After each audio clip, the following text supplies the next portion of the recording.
this Anastasia Beverly Hills stick foundations that I like very much, and I've pretty much used it up, but there's still some products left and I don't want to waste it.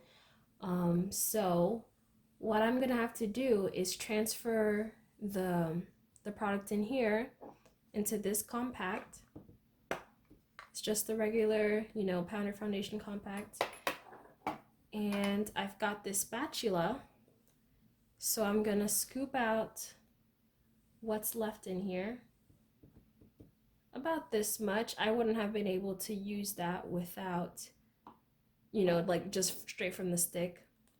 And the reason I use stick foundation is because it's easy to apply.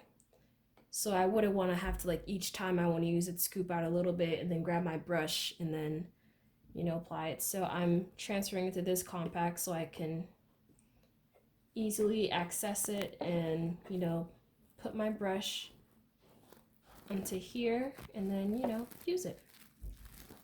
Yeah, and so pretty much this is how I preserve my stick foundation and make sure that I use up all the product. So the product is all here, and pretty much I can, dip my brush in there and apply my foundation like this, and that makes it a lot more convenient than having to each time try to scoop out, the amount I need from the tube. And hope you enjoy. This is the trick you can use, and that is all. I send you my love. Bye.